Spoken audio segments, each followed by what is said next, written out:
बचे।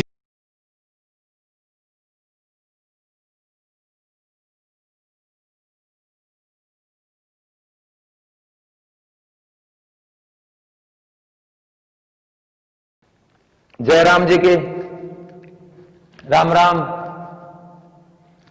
My dear friends, आशा करता हूं आप सभी अपने अपने घरों पर स्वस्थ व सुरक्षित होंगे। इसी आशा और कामना के साथ मैं महिपाल सिंह खोकर आज के इस वीडियो के माध्यम से आपको ग्लोब, अक्षांश, देशांतर, उपसौर तथा अपसौर जैसे ज्योग्राफी के महत्वपूर्ण टॉपिकों के बारे में सविस्तार सरल भाषा में जानकारी देने की कोशिश करूंगा, जो न केवल आपको प्रतियोगी परीक्षाओं में अच्छे मार्क्स दिलाने में सहायता करेगी, बल्कि दैनिक जीवन में भी आपके लिए उपयोगी साबित होगी। इस वीडियो के माध्यम से मैं आपके मन में चल रहे कई प्रश्नों, जैसे जब राजस्थान में गर्मी होती है तो जम्मू कश्मीर में सर्दी क्यों पड़ती है, जब भारत में गर्मी पड़ती है तो विश्व के अनेक स्थानों पर सर्दी क्यों पड़ती है, जब विश्व के अनेक स्थानों पर गर्मी पड़ती है तो भारत में सर्दी क्यों पड़ती है, जब भारत में दिन होता है तो अमेरिका में रात क्यों होती है, जब अमेरिका में दिन होता है तो भारत में रात क्यों होती है, सूर्य पूर्व दिशा में ही क्यों उगता है, जैसे कई दुविधापूर्ण प्रश्नों का उत्तर मैं इस वीडियो के माध्यम से देने की कोशिश करूंगा। आप इस वीडियो के साथ अंत तक बने रहें। यह वीडियो आपके लिए न केवल प्रतियोगी परीक्षाओं की दृष्टि से बल्कि दैनिक जीवन की दृष्टि से भी काफी लाभदायक साबित होगा। जय श्री राम। सबसे पहले हम बात करते हैं ग्लोब। ग्लोब क्या है? तो ग्लोब पृथ्वी का काल्पनिक मॉडल, प्रतिरूप या नमूना है। ग्लोब क्या है? पृथ्वी का काल्पनिक मॉडल, प्रतिरूप या नमूना है, जिसकी सहायता से हम पृथ्वी का अध्ययन कर सकते हैं। कैसे? तो यह क्या है? काल्पनिक का मतलब होता है जो चीज वास्तव में न हो, जो मानी जाए, तो हम मानते हैं कि पृथ्वी ऐसी होगी। इसके बाद इसकी सहायता से हम पृथ्वी के सभी महाद्वीपों और महासागरों को देख सकते हैं, महाद्वीपों में स्थित देशों को देख सकते हैं, जांच सकते हैं। तो हम कह सकते हैं कि ग्लोब क्या है? पृथ्वी का काल्पनिक मॉडल या नमूना या प्रतिरूप, जिसकी सहायता से हम पृथ्वी का अध्ययन कर सकते हैं। विश्व में सर्वप्रथम ग्लोब किसने तैयार किया? तो मार्टिन बेहम। मार्टिन बेहम ने दुनिया का पहला ग्लोब तैयार किया था। यह किस देश का निवासी था? तो यह जर्मनी देश का निवासी था। इसके बाद पृथ्वी का आकार कैसा होता है? तो दोस्तों, पृथ्वी का आकार जियोड के समान होता है। किसके समान आकार होता है पृथ्वी का? जियोड के समान। आप कहोगे सर नाशपाती, नारंगी इनके समान नहीं होता ना। पृथ्वी का आकार सिर्फ पृथ्वी के समान होता है और पृथ्वी के समान आकार को जियोड कहा जाता है। तो पृथ्वी का आकार किसके समान होता है? जियोड के समान आकार होता है। अगर कभी पेपर में क्वेश्चन पूछा जाए तो आपका उत्तर होगा पृथ्वी का आकार जियोड के समान होता है। इसके बाद बात आती है अक्षांश क्या है, देशांतर क्या है। तो मित्रों, अक्षांश और देशांतर को समझने से पहले हमें इसको समझना पड़ेगा।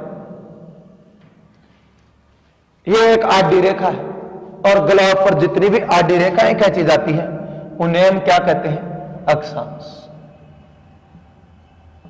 या लेटीट्यूड। अक्षांश या लेटीट्यूड। ग्लोब पर पश्चिम से पूर्व की ओर खींची गई काल्पनिक रेखाएं अक्षांश कहलाती हैं। इन्हीं रेखाओं को हम क्षैतिज और अंग्रेजी में हॉरिजॉन्टल भी कहते हैं। तो पेपर में क्वेश्चन आ जाए अक्षांश या लेटीट्यूड क्या है, तो आप कहेंगे ग्लोब पर पश्चिम से पूर्व या क्षैतिज या हॉरिजॉन्टल लाइन क्या कहलाती है? अक्षांश या लेटीट्यूड कहलाती है। अब अक्षांशों को अच्छे से समझने के लिए हमें इस अक्षांश रेखा को समझना पड़ेगा।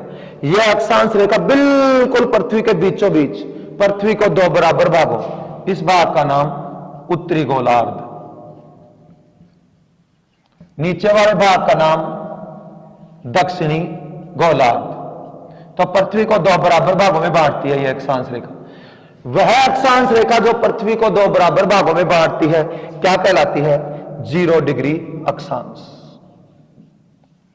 0 डिग्री अक्षांश पृथ्वी को दो बराबर भागों में बांटती है, इसीलिए इसे हम भूमध्य रेखा, भू यानी पृथ्वी और मध्य यानी बीच में, तो ये बिल्कुल पृथ्वी के बीच से गुजरती है, इसलिए इसे भूमध्य रेखा भी कहते हैं। इसके बाद इसी रेखा का एक अन्य नाम विषुवत रेखा, विषुवत रेखा। विषुवत रेखा को समझने से पहले हमें समझना पड़ेगा विषुव किसे कहते हैं। विषुव या इक्विनॉक्स, दोस्तों गर्मियों में दिन लंबे रात छोटी होती है, सर्दियों में दिन छोटे रात लंबी होती है, पर कभी कभार ऐसा भी होता है कि दिन रात की लंबाई बराबर होती है, और दिन रात की लंबाई बराबर होने की घटना को हम विषुव या इक्विनॉक्स कहते हैं। दिन रात की लंबाई बराबर होने की घटना क्या कहलाती है? विषुव या इक्विनॉक्स। 12 घंटे लंबे दिन और 12 घंटे लंबी रात होना मतलब क्या हुआ? विषुव का निर्माण। तो जिस दिन सूर्य की किरणें 0 डिग्री अक्षांश के बिल्कुल ऊपर लंबवत या सीधी पड़ती है, उस दिन पृथ्वी पर दिन रात की लंबाई क्या होती है? बराबर होती है। तो जिस रेखा पर विषुव का निर्माण होगा उस रेखा को हम क्या कह देंगे? विषुवत रेखा। तो 0 डिग्री अक्षांश पृथ्वी को दो बराबर भागों में बांटती है, पृथ्वी के मध्य से गुजरती है, इसलिए इसे भूमध्य रेखा कहते हैं। 0 डिग्री अक्षांश पर जब सूर्य की किरणें लंबवत पड़ती हैं, इस दिन दिन रात की लंबाई बराबर होती है, यानी विषुव या इक्विनॉक्स का निर्माण होता है, इसीलिए इसे विषुवत रेखा भी कहते हैं। और विषुव को अंग्रेजी में इक्विनॉक्स कहते हैं, तो विषुवत रेखा को अंग्रेजी में इक्वेटर भी कहते हैं। तो 0 डिग्री अक्षांश को हम इक्वेटर लाइन भी बोलते हैं। तो आशा करता हूं आप सबको समझ में आया होगा कि आज के बाद जब भी आपसे पूछा जाए भूमध्य रेखा क्या है, तो आप आसानी से कह देंगे 0 डिग्री अक्षांश। विषुवत रेखा क्या है? 0 डिग्री अक्षांश। इक्वेटर लाइन क्या है? 0 डिग्री अक्षांश।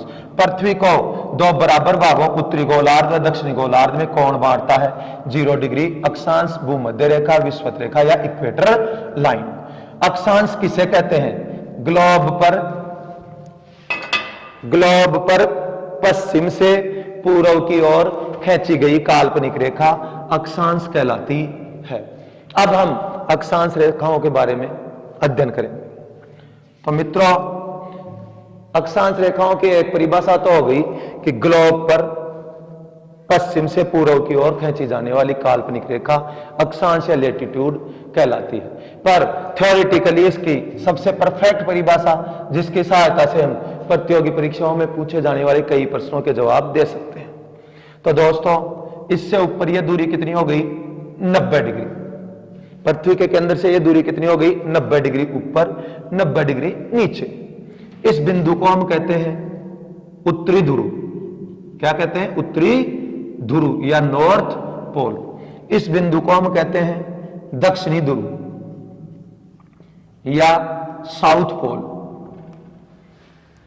तो प्रत्येक 1 डिग्री पर, किससे? विषुवत रेखा के समांतर प्रत्येक 1 डिग्री पर प्रोटेक्टर या चांदी की सहायता से ये 1 डिग्री निकालने पर ये दोनों तरफ रेखाएं खींची जाती हैं। तो ये 0 डिग्री अक्षांश, इसको हम क्या कहेंगे? ये उत्तर में है तो इसको कहेंगे 1 डिग्री उत्तरी अक्षांश। इसके बाद 2 डिग्री उत्तरी अक्षांश, 3 डिग्री उत्तरी अक्षांश, 4 डिग्री उत्तरी अक्षांश, 5 डिग्री उत्तरी अक्षांश, 6 डिग्री उत्तरी अक्षांश। इस प्रकार ऊपर चलते चलते क्या हो जाएगा? 90 डिग्री उत्तरी अक्षांश, 90 डिग्री उत्तरी अक्षांश, 90 डिग्री एन यानी नॉर्थ, नॉर्थ यानी उत्तर। तो 90 डिग्री उत्तरी अक्षांश, तो 90 लाइनें तो हमने ऊपर खींच दी।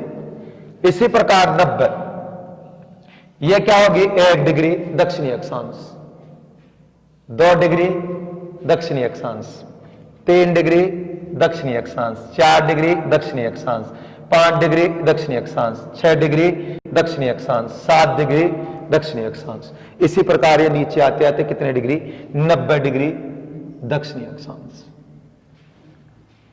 तो दोस्तों, एक दूसरी परिभाषा हमारे पास निकल कर आती है किसकी? अक्षांश की। विषुवत रेखा के समांतर पृथ्वी के केंद्र से किसी स्थान की कोणीय दूरी या एंगुलर डिस्टेंस अक्षांश के नाम से जानी जाती है। और प्रत्येक अक्षांश रेखा क्या है? सकेंद्रित वर्त। आप कहेंगे भी तो आप रेखा बता रहे थे, आपने अब इसको वर्त कैसे बताया? तो मित्रों ये ग्लोब है और ग्लोब पर ये आडी रेखा खींची गई है, देखिए आप आराम से। तो ये रेखा है या वर्त है? तो ये वर्त का निर्माण हो रहा है। किसका निर्माण हो रहा है? वर्त का निर्माण। अब ऐसे ही ऊपर चलेंगे 1 डिग्री, फिर 2 डिग्री, फिर 3 डिग्री, और ऐसे यहां आते आते ये बिल्कुल वर्त क्या हो जाएंगे? छोटे। लेकिन इन सब के बीच में क्या होगा? इन सब का सेंटर क्या होगा? एक सीध में होगा। तो क्या अगर पेपर में प्रश्न आ जाए कि अक्षांश क्या होते हैं, तो सकेंद्रित वर्त होते हैं। प्रत्येक अक्षांश रेखा का अपना एक केंद्र होता है। अच्छा, तो क्या ये किसके समांतर खींची जाती है? विषुवत रेखा के समांतर खींची जाती है। कैसी दूरियां होती हैं? कोणीय दूरियां होती हैं। पेपर में पूछ रहे अक्षांश क्या है, तो कैसी दूरी है? कोणीय दूरी। किसके समांतर खींची जाती है? विषुवत रेखा के समांतर खींची जाती है। किस स्थान से खींची जाती है? पृथ्वी के केंद्र से खींची जाती है। क्या प्रत्येक अक्षांश रेखा का सकेंद्रित वर्त होता है? तो बिल्कुल आपका जवाब होगा प्रत्येक अक्षांश रेखा का सकेंद्रित वर्त होता है। ध्यान रखने योग्य, देशांतर रेखाओं में सकेंद्रित वर्त नहीं होते।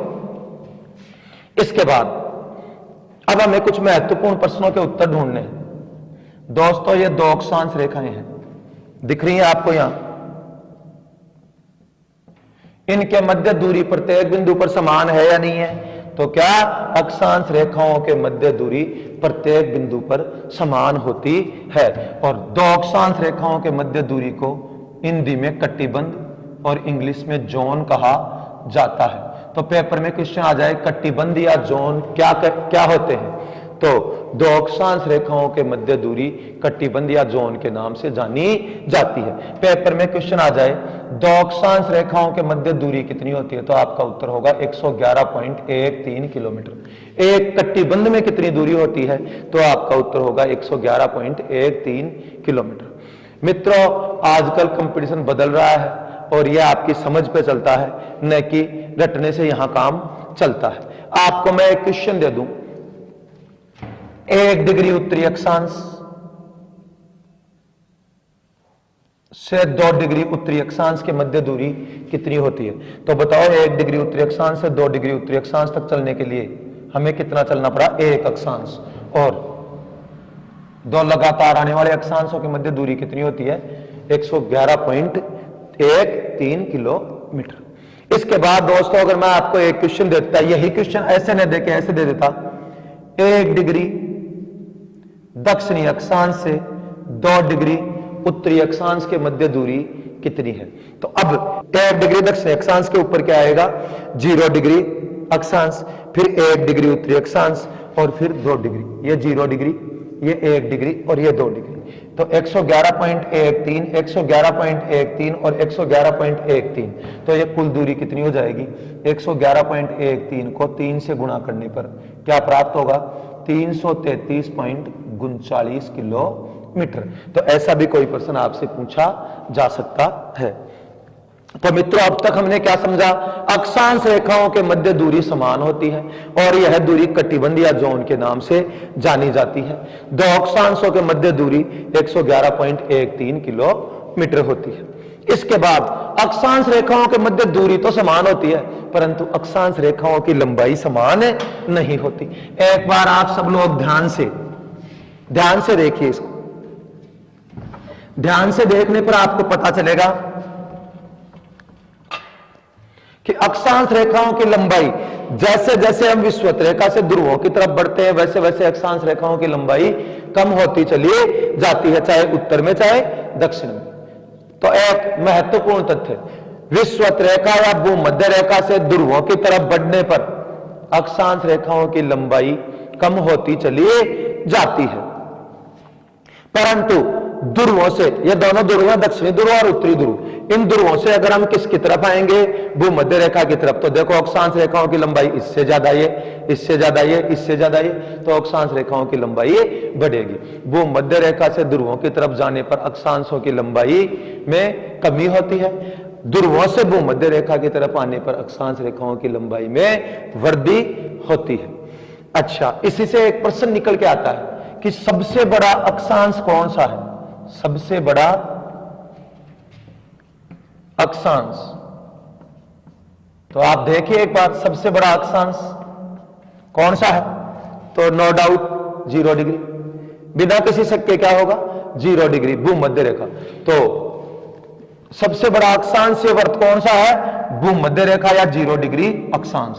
इसीलिए 0 डिग्री अक्षांश को व्रतवर्त या ग्रेट सर्किल भी कहा जाता है। आ जाए, व्रतवर्त के नाम से किसे पुकारा जाता है? व्रतवर्त किसे कहा जाता है? तो आपका उत्तर होगा 0 डिग्री अक्षांश। क्यों? क्योंकि यह पृथ्वी पर सबसे बड़ी अक्षांश रेखा है। तो सबसे लंबी अक्षांश रेखा कौन सी है? सबसे बड़ी अक्षांश रेखा कौन सी है? 0 डिग्री अक्षांश। इसीलिए इसे व्रतवर्त या ग्रेट सर्कल के नाम से भी जाना जाता है। इसके बाद अगर प्रश्न आ जाए सबसे छोटी अक्षांश, सबसे छोटी अक्षांश, तो आपका उत्तर क्या होगा मित्रों? ये दोनों क्या है? बिंदु, इनकी तो कोई दूरी नहीं होती। तो क्या हुआ? सबसे छोटी अक्षांश उत्तरी ध्रुव भी सबसे छोटी अक्षांश है, यानी 90 डिग्री उत्तरी अक्षांश और 90 डिग्री दक्षिणी अक्षांश, दोनों ही सबसे छोटे हैं। तो इसके दो उत्तर होंगे, 90 डिग्री उत्तरी अक्षांश व 90 डिग्री दक्षिणी अक्षांश। यह पृथ्वी पर स्थित सबसे छोटे अक्षांश। तो मित्रों, अब तक हमने क्या क्या पढ़ा? ग्लोब पर पश्चिम से पूर्व की ओर खींची गई काल्पनिक रेखाएं अक्षांश कहलाती हैं। फिर हमने पढ़ा पृथ्वी के बिल्कुल बीचों बीच खींची गई अक्षांश रेखा भूमध्य रेखा कहलाती है। जिस दिन सूर्य की किरणें इसके लंबवत पड़ती हैं, उस दिन दिन रात की लंबाई क्या होती है? बराबर होती है। इसलिए इसे विषुवत रेखा भी कहते हैं, इक्वेटर भी कहते हैं। यह सबसे बड़ी अक्षांश रेखा या सबसे बड़ा अक्षांशीय वर्त होने के कारण ग्रेट सर्कल या व्रतवर्त के नाम से भी जानी जाती है। अक्षांश रेखाओं के मध्य दूरी सदैव समान होती है और यह दूरी कटिबंध या जोन के नाम से जानी जाती है। दो अक्षांश रेखाओं के मध्य सदैव 111.13 किलोमीटर की दूरी होती है। इसके बाद हमने पढ़ा अक्षांश रेखाओं की लंबाई। तो अक्षांश रेखाओं की लंबाई भूमध्य रेखा पर सर्वाधिक और ध्रुवों पर सबसे कम। भूमध्य रेखा से ध्रुवों की तरफ जाने पर अक्षांशों की लंबाई में कमी और ध्रुवों से भूमध्य रेखा की तरफ आने पर अक्षांश रेखाओं की लंबाई में वृद्धि होती चली जाती है। इसके बाद पेपर में बारंबार पूछा जाने वाला प्रश्न और जो हमें बारंबार दुविधा में डालता है, 3 प्रश्न आते हैं। हम इन तीनों को एक ही समझने की भूल कर बैठते हैं। पहला क्वेश्चन आता है अक्षांशों की संख्या। किसकी संख्या? अक्षांशों या लैटिट्यूड की संख्या। बड़े आराम से आप गिन के बता दीजिए। यह क्या है? 0 डिग्री विषुवत रेखा। इसी के समांतर अक्षांश रेखाएं खींची जाती हैं। तो 0 से कितना? 90 तो ऊपर 1 डिग्री 2 डिग्री 90 डिग्री, तो 90 रेखाएं तो ऊपर, 1 2 3 90 ही नीचे। तो 90 अक्षांश तो उत्तर में हो गए, 90 अक्षांश दक्षिण में और एक खुद 0 डिग्री। तो बताओ अक्षांशों की कुल संख्या कितनी हुई? तो आपका उत्तर हो जाएगा 181। दूसरा प्रश्न आता है अक्षांश रेखाओं की संख्या। अक्षांश रेखाओं की संख्या, तो देखते हैं अक्षांशों की टोटल संख्या कितनी है भाई? 181। इनमें से क्या आप इसको रेखा कहेंगे? इसको रेखा कहेंगे। आप इनको रेखा, 90 डिग्री उत्तरी अक्षांश को बिंदु कहेंगे, 90 डिग्री दक्षिणी अक्षांश को भी क्या कहेंगे? बिंदु। तो 90 डिग्री उत्तरी अक्षांश और 90 डिग्री दक्षिणी अक्षांश रेखा न होकर बिंदु है। इसीलिए अक्षांश रेखाओं की संख्या 181 में से 2 घटा दो, कितनी होगी? 179, 179। तो अगर पेपर में पूछा जाए अक्षांशों की संख्या कितनी है, उत्तर होगा 181। अक्षांश रेखाओं की संख्या कितनी है, तो उत्तर होगा 179। और अगर 179 ऑप्शन में नहीं हो तो आपका उत्तर होगा 181। एक अन्य महत्वपूर्ण प्रश्न, विश्वत रेखा के समांतर खींची जाती है ना अक्षांश रेखाएं, तो विश्वत रेखा के समांतर अक्षांशों की संख्या, विश्वत रेखा के समांतर अक्षांशों की संख्या। तो आपका क्या उत्तर होगा, देखिए आराम से दोस्तों। ये क्या है, विश्वत रेखा, इसके समांतर 90 तो ऊपर अक्षांश है और 90 नीचे। तो अब की बार आपका उत्तर न तो 181 होगा न 179। विश्वत रेखा के समांतर कितने अक्षांश स्थित है, तो आपका उत्तर होगा 180। 180 90 अक्षांश तो इसके समांतर ऊपर खींचे गए हैं और 90 अक्षांश इसके समांतर नीचे खींचे गए। तो आपसे पूछे अक्षांशों की संख्या कितनी है, बड़े आराम से 1 डिग्री 2 डिग्री 90 डिग्री उत्तरी, 1 डिग्री 2 डिग्री 90 डिग्री दक्षिणी, 90 और 90 180 और 1 0 डिग्री अक्षांश, कुल मिलाकर 181 अक्षांश। अक्षांश रेखाओं की संख्या तो 90 डिग्री उत्तरी अक्षांश और 90 डिग्री दक्षिणी अक्षांश। रेखाएं न होकर बिंदु हैं, इसलिए अक्षांश रेखाओं की संख्या 181 में से 2 घटा दो 179। पेपर में क्वेश्चन आ जाए विश्वत रेखा के समांतर अक्षांशों की संख्या, तो जितनी भी अक्षांश रेखाएं हैं सभी किसके समांतर खींची जाती हैं, विश्वत रेखा के समांतर खींची जाती हैं। विश्वत रेखा के समांतर पृथ्वी के केंद्र से किसी जगह की कोणीय दूरी क्या कहलाती है, अक्षांश। तो विश्वत रेखा के समांतर कितने अक्षांश, 90 तो ऊपर और 90 नीचे खींचे गए हैं। तो विश्वत रेखा के समांतर अक्षांशों की संख्या कितनी है, 180। आशा करता हूं आप बड़े आराम से इन सभी प्रश्नों को समझ गए हों। दोस्तों, अक्षांशों की सहायता से हम किसी स्थान या जगह की जलवायु, तापमान व वायु दाब के बारे में जानकारी हासिल करते हैं। इसको समझने के लिए हमें कुछ प्रमुख अक्षांश रेखाओं को समझना आवश्यक है। पृथ्वी अपने अक्ष पर 23.5 डिग्री झुकी हुई है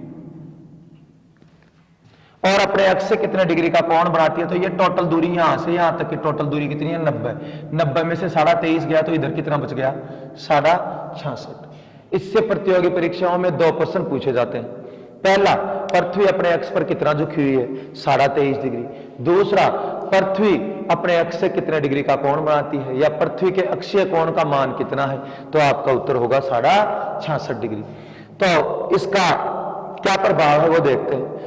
पृथ्वी अपने अक्ष पर 23.5 डिग्री झुकी हुई होने के कारण पृथ्वी पर सूर्य की किरणें 23.5 डिग्री उत्तरी अक्षांश से 23.5 डिग्री दक्षिणी अक्षांश तक बिल्कुल सीधी पड़ सकती है, लंबवत पड़ सकती है। इसके बाद ना तो 23.5 डिग्री से ऊपर ना 23.5 डिग्री दक्षिणी अक्षांश से नीचे सूर्य की किरणें क्या सीधी नहीं पड़ सकती, बल्कि कैसे पड़ती हैं, तिरछी पड़ती है। तो क्या हुआ, 23.5 डिग्री उत्तरी अक्षांश से 23.5 डिग्री दक्षिणी अक्षांश तक सूर्य की किरणें पृथ्वी के किसी भाग पर सीधी या लंबवत पड़ सकती है।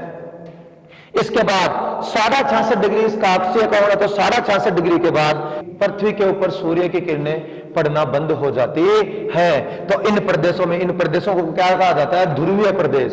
ये उत्तरी ध्रुवीय प्रदेश, ये दक्षिणी ध्रुवीय प्रदेश। तो इन प्रदेशों में 6 महीने लंबे दिन और 6 महीने लंबी रातें होती है। पेपर में क्वेश्चन आ जाए कौन से प्रदेशों में 6 महीने लंबे दिन और 6 महीने लंबी रातें होती हैं, तो आपका उत्तर होगा ध्रुवीय प्रदेशों में 6 महीने लंबे दिन और 6 महीने लंबी रातें होती है। इसके बाद इस 23.5 डिग्री उत्तरी अक्षांश को हमने करक रेखा, 23.5 डिग्री दक्षिणी अक्षांश को हमने मकर रेखा के नाम से पुकारा, 66.5 डिग्री दक्षिणी अक्षांश को हमने अंटार्कटिका महाद्वीप और अंटार्कटिका महासागर जो दक्षिण में स्थित है के नाम पर अंटार्कटिका वर्त का नाम दे दिया। 66.5 डिग्री उत्तरी अक्षांश, तो यहां कौन सा महासागर है, आर्कटिक महासागर, तो इसको हमने आर्कटिक वर्त का नाम दे दिया।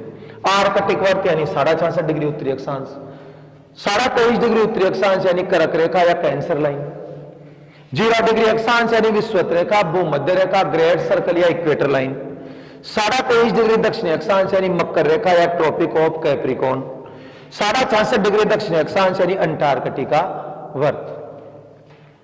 मित्रों, मैंने आपको अभी बताया कि 23.5 डिग्री उत्तरी अक्षांश से 23.5 डिग्री दक्षिणी अक्षांश तक सूर्य की किरणें पृथ्वी पर क्या पड़ सकती हैं, सीधी पड़ सकती हैं।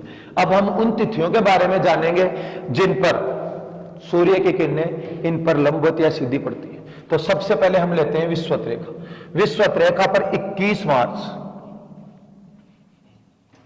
21 मार्च को सूर्य की किरणें विषुवत रेखा पर बिल्कुल सीधी पड़ेंगी। तो जिस दिन सूर्य की किरणें विषुवत रेखा पर बिल्कुल सीधी पड़ती हैं, क्या होता है, दिन रात की लंबाई बराबर, 12 घंटे लंबा दिन, 12 घंटे लंबी रात। तो इस घटना को क्या कहते हैं, विषुव। तो 21 मार्च को विषुव का निर्माण होगा। अब 21 मार्च, यहां से हम किसकी तरफ चलते हैं, 21 मार्च के बाद सूर्य किधर चलता है, इधर। तो पहले हमें एक बार यह समझना होगा भारत देश कहां पर है। तो हमारा भारत देश 8 डिग्री 4 उत्तरी अक्षांश से 37 डिग्री 6 उत्तरी अक्षांश तक है।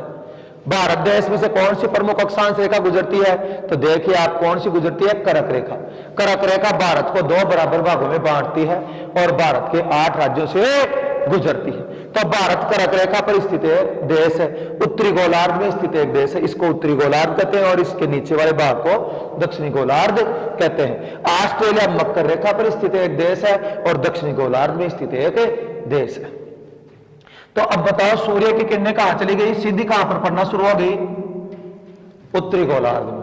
और कर्क रेखा के बिल्कुल लंबवत या सीधी किस दिन पड़ेंगी, 21 जून।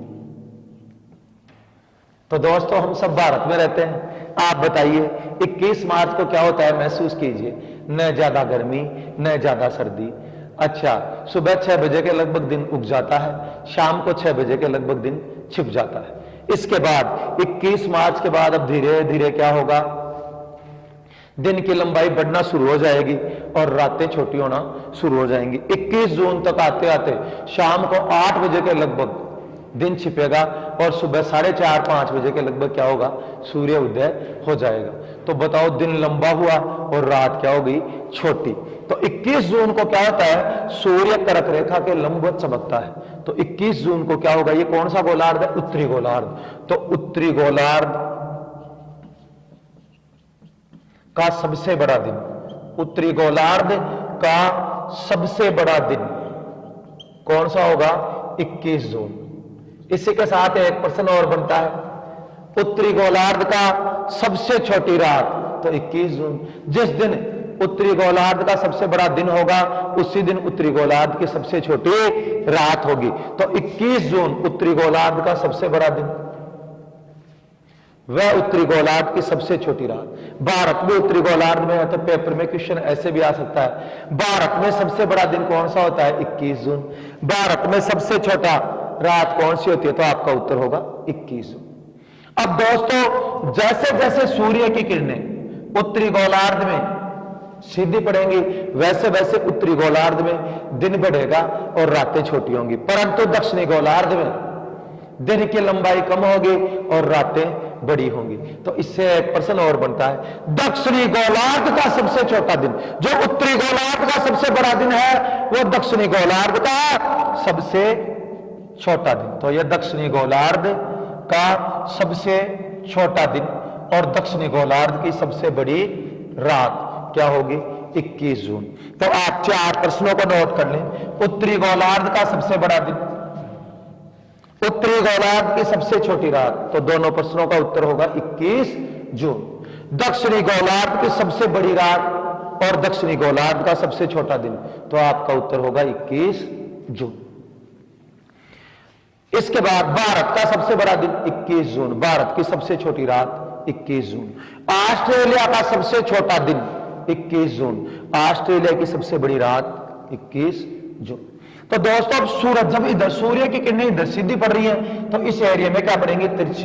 तो जब भारत में गर्मी पड़ेगी उस वक्त ऑस्ट्रेलिया में क्या पड़ेगी, सर्दी।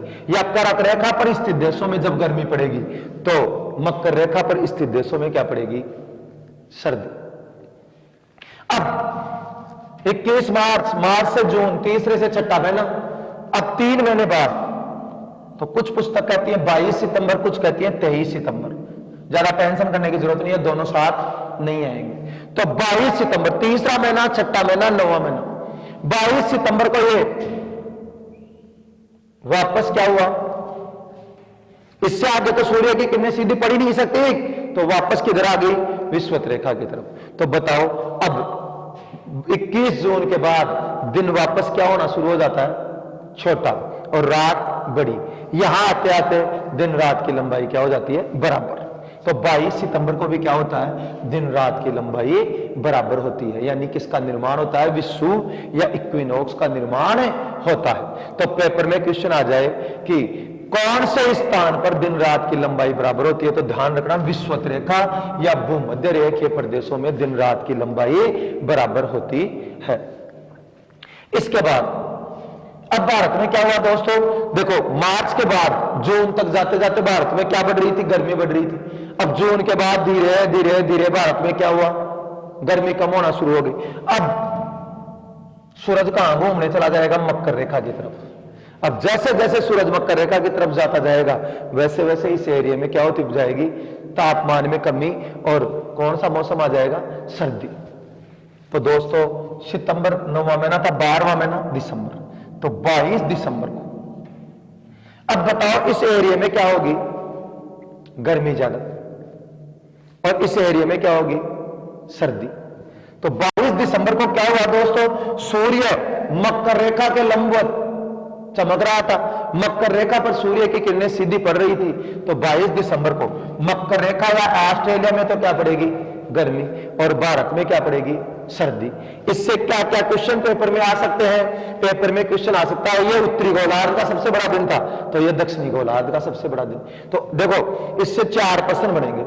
दक्षिणी गोलार्ध का सबसे बड़ा दिन 22 दिसंबर, तो जो सबसे बड़ा दिन होगा वही सबसे छोटी रात भी होगी, तो दक्षिणी गोलार्ध की सबसे छोटी रात 22 दिसंबर।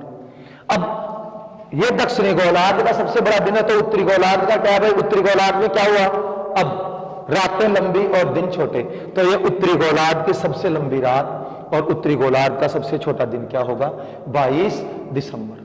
तो ध्यान रखें दोस्तों, उत्तरी गोलार्ध का सबसे बड़ा दिन 21 जून, उत्तरी गोलार्ध का सबसे छोटा दिन 22 दिसंबर, उत्तरी गोलार्ध की सबसे छोटी रात 21 जून, उत्तरी गोलार्ध की सबसे बड़ी रात 22 दिसंबर, दक्षिणी गोलार्ध का सबसे बड़ा दिन 22 दिसंबर, दक्षिणी गोलार्ध का सबसे छोटा दिन 21 जून, दक्षिणी गोलार्ध की सबसे छोटी रात 22 दिसंबर, दक्षिणी गोलार्ध की सबसे बड़ी रात 21 जून, भारत का सबसे बड़ा दिन 21 जून, भारत का सबसे छोटा दिन 22 दिसंबर, भारत की सबसे छोटी रात 21 जून, भारत की सबसे बड़ी रात 22 दिसंबर, ऑस्ट्रेलिया का सबसे बड़ा दिन 22 दिसंबर, ऑस्ट्रेलिया की सबसे बड़ी रात 21 जून, ऑस्ट्रेलिया का सबसे छोटी रात 22 दिसंबर, ऑस्ट्रेलिया की सबसे बड़ी रात 21 जून। उत्तरी गोलार्ध, दक्षिणी गोलार्ध, इससे आने वाले प्रश्न कंप्लीट आपको आराम से समझ में आ गए होंगे कि जब भारत में गर्मी पड़ती है तो ऑस्ट्रेलिया में सर्दी क्यों पड़ती है, जब कर्क रेखा पर स्थित देशों में गर्मी पड़ती है तो मकर रेखा पर स्थित देशों में सर्दी क्यों पड़ती है। और दोस्तों यह टोटल टाइम पीरियड कितना रहा, सूर्य वापस 21 मार्च को कहा जाएगा यहां, तो देखो सूर्य की किरणें इस एरिया में कितने महीने तक सीधी पड़ी, 21 मार्च से 22 सितंबर, 3 और 6 9 महीने, तो कितने महीने, 6 महीने। तो इन 6 महीनों में क्या होगा, इस एरिया में दिन और इस एरिया में रात, तो उत्तरी ध्रुव पर 6 महीने लंबा क्या हुआ, दिन, 6 महीने लंबा दिन कहां हुआ, उत्तरी ध्रुव पर। और इसी समय क्या हुआ दोस्तों, दक्षिणी ध्रुव पर क्या हुई, 6 महीने लंबी रात। अब क्या हुआ, जैसे ही सूर्य की किरण 22 सितंबर को यहां से मकर रेखा की तरफ मुड़ी तो क्या हुआ, यहां पर सूर्य की रोशनी पड़ना बंद, और अभी यहां 6 महीने के लिए क्या होंगी, सूर्य की रोशनी पड़ेगी, तो यहां क्या होगा, 6 महीने लंबे दिन, 6 महीने लंबे दिन, और 6 महीने लंबी यहां क्या होगी, रात। तो 6 महीने लंबे दिन और 6 महीने लंबी रात कहां होती है, तो ये कौन से प्रदेश है, ध्रुवीय प्रदेश। तो ध्रुवीय प्रदेशों में 6 महीने लंबे दिन और 6 महीने लंबी रातें होती हैं, अंटार्कटिका और आर्कटिक महाद्वीपों पर। तो आशा करता हूं आपको आसानी के साथ समझ में आया होगा। संपूर्ण पृथ्वी को जलवायु विविधताओं के आधार पर 5 जलवायु प्रदेशों या कटिबंधों में बांटा गया है। 23.5 डिग्री उत्तरी अक्षांश से 23.5 डिग्री दक्षिणी अक्षांश के मध्य सूर्य की किरणें सीधी या लंबवत पड़ने के कारण इस क्षेत्र में तापमान अधिक व वायु दाब कम होता है, इसलिए इस क्षेत्र को उष्णकटिबंध या ट्रॉपिकल जोन या टॉरिड जोन के नाम से पुकारा जाता है। 23.5 डिग्री से 66.5 डिग्री उत्तरी अक्षांश, 23.5 डिग्री दक्षिणी अक्षांश से 66.5 डिग्री दक्षिणी अक्षांश के मध्य के क्षेत्र को उपोष्ण या शीतोष्ण कटिबंध के नाम से पुकारा जाता है। 23.5 डिग्री उत्तरी अक्षांश से 66.5 डिग्री उत्तरी अक्षांश के मध्य का क्षेत्र उत्तरी शीतोष्ण या उत्तरी उपोष्ण कटिबंध, 23.5 डिग्री दक्षिणी अक्षांश से 66.5 डिग्री दक्षिणी अक्षांश के मध्य का क्षेत्र दक्षिणी उपोष्ण कटिबंध के अंतर्गत आता है। 66.5 डिग्री अक्षांश से 90 डिग्री अक्षांश, 66.5 डिग्री से 90 डिग्री अक्षांश के मध्य का क्षेत्र कम तापमान व अधिक वायु दाब के कारण शीत कटिबंध के नाम से जाना जाता है। 66.5 डिग्री उत्तरी अक्षांश से 90 डिग्री उत्तरी अक्षांश के मध्य का क्षेत्र उत्तरी शीत कटिबंध और 66.5 डिग्री से 90 डिग्री दक्षिणी अक्षांशों के मध्य का क्षेत्र दक्षिणी शीत कटिबंध के नाम से जाना जाता है। इन प्रदेशों को हम ध्रुवीय प्रदेश भी कहते हैं। तो शीत कटिबंध के अंतर्गत आने वाली जलवायु को हम ध्रुवीय कटिबंध के नाम से, शीत कटिबंध को ध्रुवीय कटिबंध के नाम से भी पुकारते हैं। ध्रुवीय प्रदेशों में या ठंडे प्रदेशों में पाई जाने वाली वनस्पति टुंड्रा। इन बर्फीले प्रदेशों में निवास करने वाली जनजाति का नाम एस्किमो। तो पेपर में प्रश्न आ जाए कि ध्रुवीय प्रदेशों में किस प्रकार की वनस्पति पाई जाती है? टुंड्रा वनस्पति। टुंड्रा वनस्पति कैसी होती है? तो ये झाड़ी नुमा होती है, छोटे छोटे पौधे, पेड़ पौधे होते हैं, झाड़ियां पाई जाती है। इसमें कौन सी जनजाति निवास करती है? एस्किमो जनजाति। और इस एस्किमो जनजाति के जीवन का आधार है रेनडियर नामक पशु। रेनडियर नामक पशु कौन से प्रदेशों में पाया जाता है? ध्रुवीय प्रदेशों में।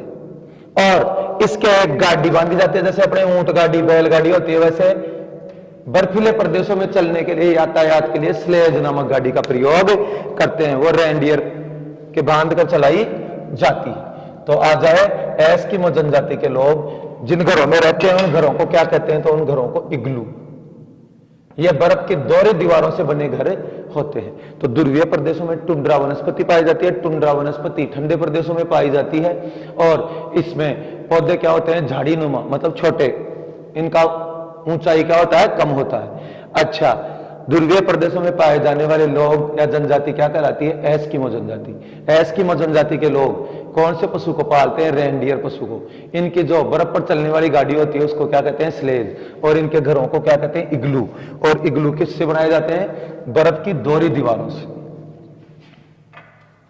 इसके बाद दोस्तों एक ध्यान देने योग्य बात, 45 डिग्री उत्तरी अक्षांश से 45 डिग्री दक्षिणी अक्षांश के मध्य का क्षेत्र निम्न अक्षांश के नाम से जाना जाता है।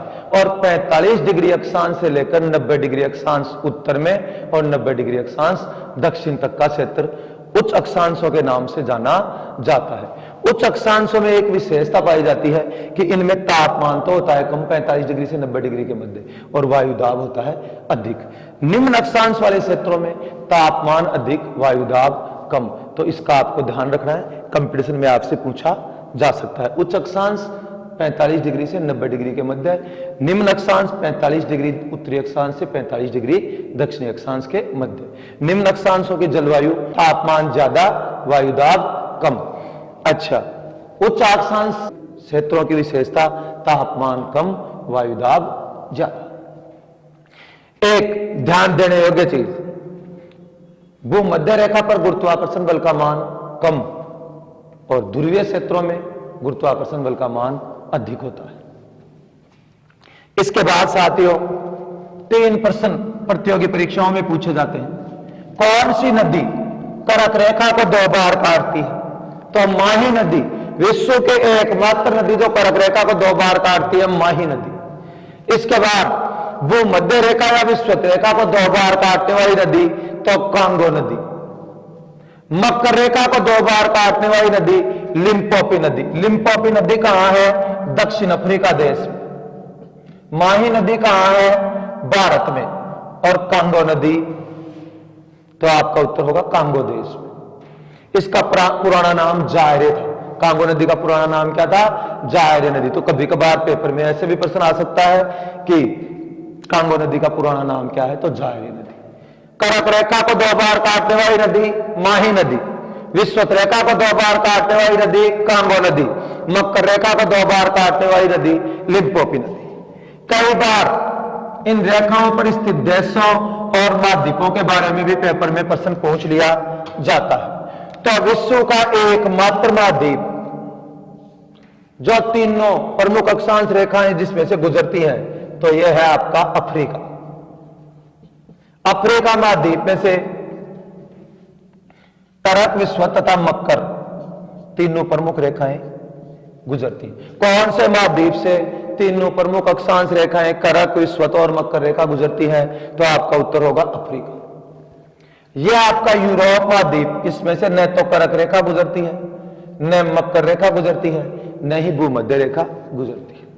आपका एशिया महाद्वीप, तो एशिया महाद्वीप में से करक और भूमध्य रेखा गुजरती है। ऑस्ट्रेलिया महाद्वीप, तो ऑस्ट्रेलिया महाद्वीप में से क्या? सिर्फ मकर रेखा गुजरती है। यह आपका उत्तरी अमेरिका महाद्वीप, उत्तरी अमेरिका, इसमें से सिर्फ करक रेखा गुजरती है। यह दक्षिण अमेरिका महाद्वीप, इसमें से विषुवत रेखा व मकर रेखा 2 गुजरती है। इसके बाद अंटार्कटिका महाद्वीप, इसमें से न तो करक रेखा गुजरती, न मकर रेखा गुजरती, न भूमध्य रेखा गुजरती। तो ध्यान देने योग्य, विश्व के कौन से महाद्वीप में से तीनों प्रमुख अक्षांश रेखाएं या करक व मकर दोनों रेखाएं गुजरती हैं? तो आपका उत्तर आएगा अफ्रीका महाद्वीप। कौन से महाद्वीपों से कोई भी प्रमुख अक्षांश रेखा नहीं गुजरती? यूरोप और अंटार्कटिका। एशिया महाद्वीप में से कौन कौन सी प्रमुख अक्षांश रेखाएं गुजरती हैं? तो करक रेखा और विषुवत रेखा। भारत में से कौन सी प्रमुख अक्षांश रेखा गुजरती है? तो आपका उत्तर होगा करक रेखा। उत्तरी अमेरिका महाद्वीप में से कौन सी प्रमुख अक्षांश रेखा गुजरती है? आपका उत्तर आएगा करक रेखा। दक्षिण अमेरिका महाद्वीप में से कौन कौन सी अक्षांश रेखाएं गुजरती हैं? तो विषुवत रेखा और मकर रेखा। ऑस्ट्रेलिया में से कौन सी प्रमुख अक्षांश रेखा गुजरती है? मकर रेखा। पेपर में क्वेश्चन आ जाए, जब भारत में गर्मी पड़ती है तो ऑस्ट्रेलिया में सर्दी क्यों पड़ती है, और जब ऑस्ट्रेलिया में सर्दी पड़ती है तो भारत में गर्मी क्यों पड़ती है? तो इसका कारण है अक्षांशीय विविधता। भारत और ऑस्ट्रेलिया, भारत उत्तरी अक्षांश में स्थित एक देश है और ऑस्ट्रेलिया दक्षिण अक्षांश में स्थित एक देश है। इसीलिए क्या हुआ, अलग अलग अक्षांशों में स्थित होने के कारण इनकी जलवायु में क्या पाई जाती है?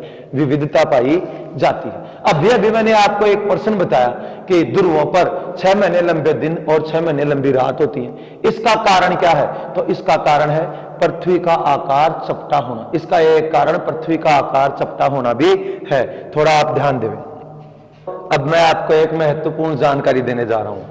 उपसौर व अपसौर, यह क्या है? सूर्य।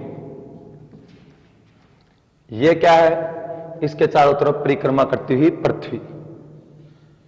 पृथ्वी सूर्य के पश्चिम से पूर्व की ओर परिक्रमा करती है। पृथ्वी सूर्य की परिक्रमा किस दिशा में करती है? पश्चिम से पूर्व की ओर। परिक्रमा करते करते एक वक्त ऐसा आता है कि पृथ्वी और ये सूर्य, इनके मध्य अधिकतम दूरी हो जाती है। और ये दूरी कितनी होती है? 15.21 करोड़ किलोमीटर। और परिक्रमा करते करते एक समय ऐसा भी आता है जब इनके मध्य दूरी क्या हो जाती है? सबसे कम। पृथ्वी और सूर्य के मध्य दूरी क्या हो जाती है? सबसे कम। कितनी? 14.53 करोड़ किमी। तो जब सूर्य और पृथ्वी के मध्य दूरी सबसे कम होती है तो इस दशा को हम उपभू या अपसौर के नाम से जानते हैं। तो आपको पेपर में पूछना जाए उपभू या अपसौर क्या है, तो बोले पृथ्वी सूर्य के परिक्रमा लगाते लगाते एक ऐसी स्थिति आ जाती है जिसमें पृथ्वी और सूर्य के मध्य सबसे कम दूरी होती है। इस अवस्था को हम उपभू या उपसौर, उपभू या उपसौर के नाम से जानते हैं। इसके बाद अपसौर क्या है? तो पृथ्वी सूर्य के परिक्रमा करते करते एक ऐसा समय आता है जब पृथ्वी और सूर्य के मध्य दूरी सर्वाधिक लगभग 15.21 करोड़ किलोमीटर हो जाती है। तो क्या होता है दोस्तों, पृथ्वी और सूर्य के मध्य दूरी सर्वाधिक हो जाती है। और जब पृथ्वी और सूर्य के मध्य सर्वाधिक दूरी होती है तो इस घटना को अपभू या अपसौर के नाम से जाना जाता है। उपभू की घटना प्रत्येक वर्ष 3 जनवरी को, उपभू की घटना प्रत्येक वर्ष 3 जनवरी को, और अपभू की घटना प्रत्येक वर्ष 4 जुलाई को। तो पेपर में आपसे क्या पूछा जा सकता है, उपभू या उपसौर क्या है? तो पृथ्वी सूर्य के परिक्रमा करते समय जब पृथ्वी और सूर्य के मध्य न्यूनतम दूरी रह जाती है तो इस घटना को उपभू या उपसौर कहते हैं, और यह घटना 3 जनवरी को घटित होती है। उपभू कब घटित होता है, उपसौर कब घटित होता है? 3 जनवरी को। दूसरा क्वेश्चन, आपके पास क्वेश्चन आ जाए, पृथ्वी और सूर्य के मध्य सर्वाधिक दूरी होने की अवस्था क्या कहलाती है? तो आपका उत्तर होगा अपभू या अपसौर। अपसौर की घटना कब होती है? 4 जुलाई। तो दोस्तों इस उपभू और अपभू का उत्तरी गोलार्ध के जलवायु पर तो अनुकूल प्रभाव पड़ता है और दक्षिणी गोलार्ध के जलवायु पर प्रतिकूल प्रभाव पड़ता है। मतलब भारत के जलवायु पर तो अनुकूल प्रभाव पड़ता है और ऑस्ट्रेलिया की जलवायु पर प्रतिकूल प्रभाव पड़ता है। देखते हैं कैसे। तो यह दोस्तों भारत और यह ऑस्ट्रेलिया, यह कौन? इंडिया, ये ऑस्ट्रेलिया, यह उत्तरी गोलार्ध में स्थित है एक देश, या दक्षिणी गोलार्ध में स्थित है एक देश। हम बात करते हैं 3 जनवरी की। 3 जनवरी को भारत में क्या पड़ती है दोस्तों? देखो देखें, तो मेरे हिसाब से तो सर्दी पड़ती है, आपके हिसाब से भी सर्दी पड़ती होगी। ऑस्ट्रेलिया में क्या पड़ती है? तो जब भारत में सर्दी पड़ेगी तो ऑस्ट्रेलिया में क्या पड़ेगी? गर्मी। अब दोस्तों अगर हमारे यहां सर्दी पड़ेगी तो हम क्या करेंगे भाई? हम चाहेंगे कि क्या हो, सर्दी कम हो, और सर्दी कम हो तो क्या हो, सूर्य हमारे नजदीक हो। और ऑस्ट्रेलिया में गर्मी पड़ रही है तो ऑस्ट्रेलिया वाले क्या चाहेंगे कि गर्मी कम हो, तो गर्मी कम हो तो सूर्य उनसे दूर हो। तो देखो किसकी मुराद पूरी होती है, किसकी इच्छा पूरी होती है। तो 3 जनवरी को भारत में सर्दी थी और 3 जनवरी को सूर्य पृथ्वी के सबसे नजदीक आ गया, तो सर्दी कम हुई या ज्यादा? तो सर्दी कम हुई, सूर्य नजदीक आएगा तो क्या होगा? सर्दी कम। और ऑस्ट्रेलिया में गर्मी पड़ रही थी, एक तो गर्मी पड़ रही थी, कंगाली थी, ऊपर से आटा और गीला हो गया, सूर्य क्या हो गया? पृथ्वी के नजदीक आ गया तो गर्मी और बढ़ गई। तो इससे उपभू से किस पर? उत्तरी गोलार्ध की जलवायु पर तो अनुकूल प्रभाव पड़ा। हम चाह रहे थे कि सर्दी कम हो तो सर्दी कम हुई, और दक्षिणी गोलार्ध के जलवायु पर क्या पड़ा? प्रतिकूल प्रभाव। वो चाह रहे थे कि गर्मी कम हो, लेकिन सूरज के नजदीक आने से गर्मी बढ़ गई। इसी प्रकार अब हम बात करते हैं उपसौर की स्थिति, यानी 4 जुलाई की। तो 4 जुलाई को भारत में क्या पड़ेगी दोस्तों? देखो देखें, 4 जुलाई को भारत में गर्मी। अब जब भारत में गर्मी पड़ेगी तो ऑस्ट्रेलिया या दक्षिणी गोलार्ध में क्या पड़ेगी? सर्दी।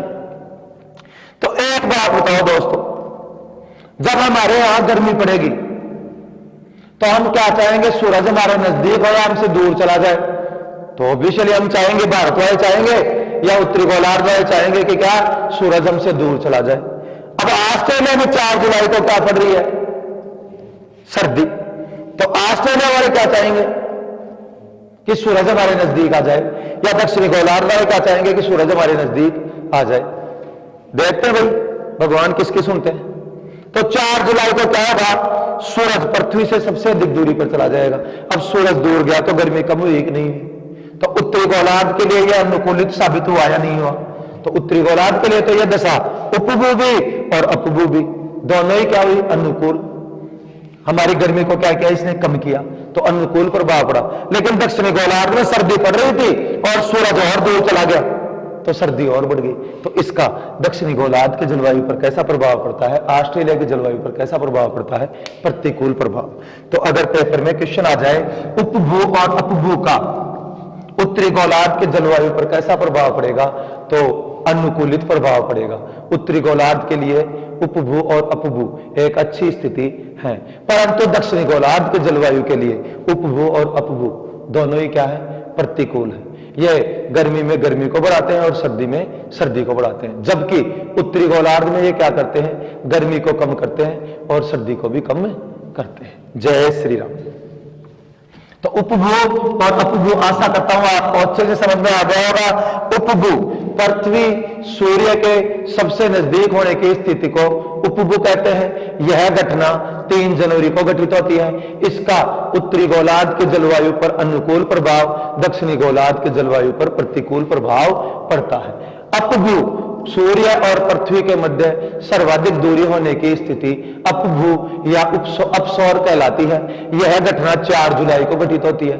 इसका भी उत्तरी गोलार्ध के जलवायु पर अनुकूल व दक्षिणी गोलार्ध के जलवायु पर प्रतिकूल प्रभाव पड़ता है।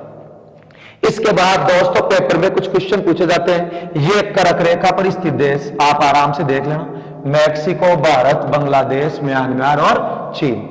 यह भूमध्य रेखा पर स्थित देश, ब्राजील, मालदीव, इंडोनेशिया। ये मकर रेखा पर स्थित देश, चिली, अर्जेंटीना, ब्राजील, नामीबिया, दक्षिण अफ्रीका, मेडागास्कर और ऑस्ट्रेलिया। इनमें सबसे इंपॉर्टेंट कौन सा विश्व का एकमात्र देश जिसमें से भूमध्य और मकर दोनों रेखाएं गुजरती हैं, तो आपका उत्तर होगा ब्राजील। थोड़ा ध्यान देने योग्य है, इससे कभी कभार कंपटीशन में प्रश्न पूछ लिए जाते हैं। अब हम कुछ अन्य महत्वपूर्ण प्रश्नों पर चर्चा करेंगे। सबसे पहले आता है अश्व या गौड़ अक्षांश।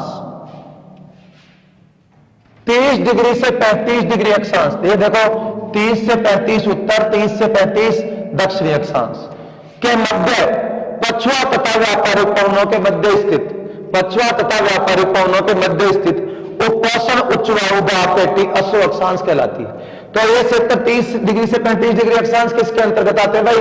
उपोषण कटिबंध के अंतर्गत। उपोषण, यहां पर वायुदाब अधिक पाया जाता है, इसलिए इसको क्या कहते हैं? उपोषण उच्च वायुदाब पेटी।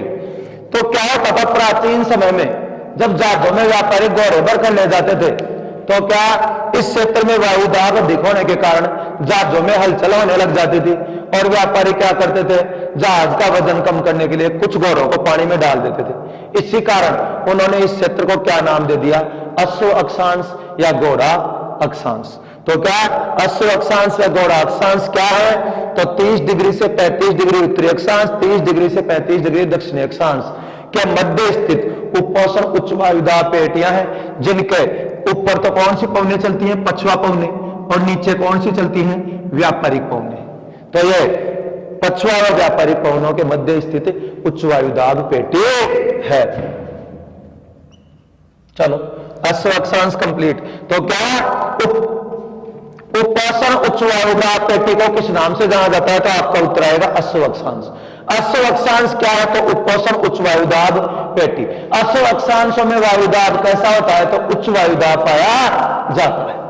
इसके बाद डोलड्रम कटिबंध। तो डोलड्रम कटिबंध क्या है दोस्तों? ये क्या है? 10 डिग्री उत्तरी अक्षांश, और ये क्या है? 10 डिग्री दक्षिणी अक्षांश।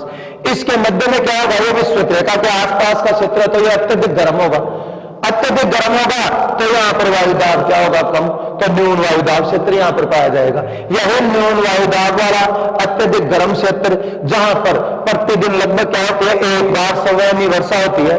इस क्षेत्र को हम डोलड्रम कटिबंध या शांत कटिबंध के नाम से जानते हैं। यह 10 डिग्री उत्तरी अक्षांश से 10 डिग्री दक्षिणी अक्षांश के मध्य स्थित है। दोस्तों पहले हमें समझना होगा संवहनीय वर्षा क्या होती है। तो दोस्तों वर्षा 2 प्रकार की होती है, एक संवहनीय वर्षा और एक पर्वतकृष्ट वर्षा। तो क्या हुआ दोस्तों? समुद्र का पानी गर्मी पड़ने पर क्या होगा? गर्म होगा। गर्म होने के बाद वो भाप में बदलेगा। भाप में बदलकर वो जलवाष्प ऊपर की ओर उठेगी। ऊपर की ओर उठने के बाद या तो किसी पर्वत से जाकर टकराएगी तो वहां पर वर्षा होगी, तो इसको कहेंगे पर्वतकृष्ट वर्षा। और या फिर वो क्या होगा? ऊपर की ओर उठेगी और ऊपर ठंडी वायु के संपर्क में आकर क्या हो जाएगी? वापस वो वाष्प किसमें बदल जाएगी? जल के बूंदों में, और क्या होगी? बरसात होगी। तो विषुवत रेखा या भूमध्य रेखा के प्रदेशों में क्या होता है? गर्मी अधिक होती है, तो समुद्र का पानी गर्म होकर क्या करता है? जलवाष्प में बदलता है, ऊपर की ओर उठता है, वायुमंडल की ठंडी वायु के संपर्क में आता है और क्या करता है? वापस बरसात होती है। इस वर्षा को संवहनी वर्षा कहते हैं। पेपर में इस क्षेत्र से कई बार प्रश्न पूछा जाता है कि विश्व का ऐसा कौन सा क्षेत्र है जहां पर प्रतिदिन दोपहर के समय एकदम से 15-20 मिनट आधे घंटे के लिए बरसात होती है और उसके बाद मौसम एकदम साफ हो जाता है, मालूम ही नहीं चलता कि यहां कभी बरसात भी हुई थी? तो आपका उत्तर होगा भूमध्य रेखीय प्रदेश या विषुवत रेखीय प्रदेश। दोस्तों इसमें ध्यान देने योग्य चीज यह है, एक ऑप्शन लिखा हुआ आता है भूमध्य सागरीय प्रदेश, तो भूमध्य सागर दोस्तों यहां है ही नहीं, भूमध्य सागर तो यहां है। तो ध्यान रखना आप, अगर प्रश्न आ जाए कि कौन से प्रदेशों में अचानक दोपहर के समय बरसात होती है और एकदम से मौसम साफ हो जाता है, तो आपका उत्तर होगा भूमध्य रेखीय प्रदेश या विषुवत रेखीय प्रदेश। ध्यान रखना भूमध्य सागरीय भी लिखा हुआ आता है, वो गलत होगा। इसके बाद इस क्षेत्र में क्या होता है दोस्तों, प्रतिदिन बरसात होती है, तो यहाँ की वनस्पति कैसी होगी भाई? अरे आपको रोज पानी मिलेगा तो वहां पर पेड़ पौधे कैसे होंगे? सदाबहार, और सदाबहार पौधों की ऊंचाई क्या होती है? अधिक। अरे आपको डेली पानी मिलेगा तो आपका पोषण अधिक होगा और पेड़ों की ऊंचाई क्या होगी? अधिक। तो इस क्षेत्र में कौन से वन पाए जाते हैं? सदाबहार वर्षावन, क्योंकि डेली बरसात होती है, और सदाबहार वर्षावन। इन्हीं सदाबहार वर्षावनों को, अमेजन के जंगलों को हम क्या कहते हैं? धरती का फेफड़ा। पेपर में प्रश्न आ जाए धरती का फेफड़ा किसे कहते हैं? तो विषुवत रेखीय प्रदेशों में पाए जाने वाले सदाबहार वर्षावनों को या अमेजन के जंगलों को। इसके बाद दोस्तों विश्व में सर्वाधिक जैव विविधता, विश्व में सर्वाधिक जैव विविधता वाला स्थल कौन सा है? तो आपका उत्तर होगा भूमध्य रेखीय प्रदेश या विषुवत रेखीय प्रदेश। इसके बाद एक प्रश्न और पूछा जाता है ध्रुवीय कटिबंध। तो ध्रुवीय कटिबंध कैसे होते हैं? इनमें कैसी पेटियां पाई जाती हैं? इनमें उच्च वायुदाब पेटियां, क्योंकि इनमें तापमान क्या होता है? कम होता है। तापमान कम होगा तो वायुदाब क्या होगा? ज्यादा। दो प्रश्नों पर हम और चर्चा कर लेते हैं, एक होता है उत्तरायण और एक होता है दक्षिणायन। उत्तरायण, एक का नाम है उत्तरायण और दूसरे का नाम है दक्षिणायन। दिमाग को ज्यादा जोर डालने की जरूरत नहीं है। उत्तरायण का मतलब है ये सूर्य क्या है? भूमध्य रेखा। 21 मार्च को सूर्य कहां था? भूमध्य रेखा पर। इसके बाद कर्क रेखा की तरफ जाता है, तो कौन सी दिशा में जा रहा है? उत्तर दिशा में। तो भूमध्य रेखा से कर्क रेखा की तरफ जब सूरज जाता है 0 डिग्री से 23 डिग्री उत्तरी अक्षांश की तरफ, तो इस घटना को क्या कहते हैं? उत्तरायण। दक्षिणायन, अब 22 सितंबर के बाद क्या होता है? सूर्य किस दिशा में जाता है भाई? मकर रेखा की तरफ, 23.5 डिग्री दक्षिणी अक्षांश की तरफ। तो दोस्तों सूर्य की किरणें जब दक्षिण की तरफ मुड़ती है तो इस घटना को दक्षिणायन कहते हैं। तो जब सूर्य की किरणें दक्षिणी गोलार्ध में पड़ना प्रारंभ होती हैं, दक्षिणी गोलार्ध की तरफ जाती हैं, तो यह घटना दक्षिणायन कहलाती है। साथियों समय कम होने की वजह से आज इस वीडियो में मैं आपको देशांतरों के बारे में नहीं बता पाऊंगा। हमारे अगले वीडियो में आपको देशांतरों तथा अक्षांशों से संबंधित यदि कोई और भी प्रश्न शेष रह गया तो उसके बारे में जानकारी दी जाएगी। आशा करता हूं अगर आपने यह वीडियो पूरा देखा होगा तो आपको इसमें बताई गई सभी जानकारियां अच्छे से समझ में आई होंगी।